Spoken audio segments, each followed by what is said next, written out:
ഇന്നത്തെ വീഡിയോയിലേക്ക് എല്ലാവർക്കും സ്വാഗതം. ഇന്ന് ചവ്വരി പായസത്തിൻ്റെ റെസിപ്പിയാണ് കാണാൻ പോകുന്നത്. അതിനു മുമ്പായിട്ട് ഈ ചാനലിൽ 2 മുതൽ 4 മിനിറ്റ് ദൈർഘ്യമുള്ള കുക്കിംഗ് വീഡിയോസാണ് ഇടാറ്. ചാനൽ ഇഷ്ടപ്പെടുകയാണെങ്കിൽ ഒന്ന് സബ്സ്ക്രൈബ് ചെയ്യണേ.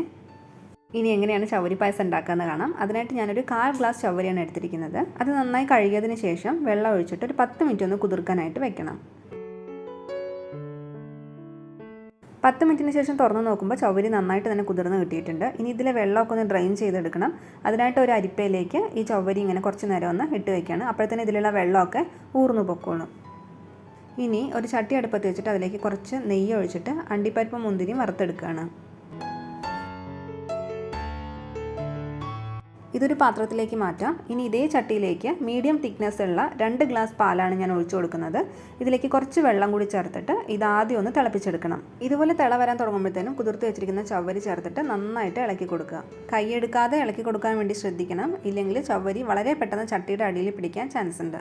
വളരെ പെട്ടെന്ന് തന്നെ ഇത് വെന്ത് കിട്ടും. ചവ്വരി വേവും തോറും ട്രാൻസ്പെറൻ്റ് ആവുകയാണ് ചെയ്യുക. അതേപോലെ പെട്ടെന്ന് കുറുകാനും തുടങ്ങും. ചവ്വരി പാകത്തിന് വെന്തിട്ടുണ്ട്. ഈ സമയത്ത് നമുക്ക് പഞ്ചസാര ചേർത്ത് കൊടുക്കാം.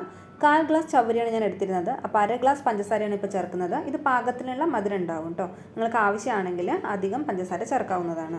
പഞ്ചസാര ചേർത്ത് ഇളക്കുമ്പോഴത്തേനും പായസം ഒന്ന് ലൂസാവാൻ തുടങ്ങും. ഇടയ്ക്ക് ഞാൻ ഏലക്കയുടെ കുരു ചതച്ചത് ചേർത്തിട്ടുണ്ടായിരുന്നു. അവസാനമായിട്ട് ഞാൻ കുറച്ച് ക്യാരറ്റ് ഗ്രേറ്റ് ചെയ്തിട്ട് ചേർക്കുന്നുണ്ട്. അതൊരു പ്രത്യേക സ്വാദാണ്, അതുകൊണ്ട് ചേർത്തന്നേ ഉള്ളൂ. നിങ്ങൾക്കിത് ഇഷ്ടമല്ലെങ്കിൽ സ്കിപ്പ് ചെയ്യാവുന്നതാണ് കേട്ടോ. ഇതിലേക്ക് ആദ്യം വറുത്ത് വെച്ചിരുന്ന അണ്ടിപ്പരിപ്പും മുന്തിരിയും ചേർത്തിട്ട് ഇളക്കി കഴിഞ്ഞാൽ ചവ്വരി പായസം റെഡിയായി കിട്ടും. നിങ്ങളും ഇതുപോലെ ഒന്ന് ട്രൈ ചെയ്ത് നോക്കിയിട്ട് അഭിപ്രായം അറിയിക്കുക. അടുത്ത വീഡിയോയിൽ മറ്റൊരു റെസിപ്പിയുമായി കാണാം. എല്ലാവർക്കും നന്ദി.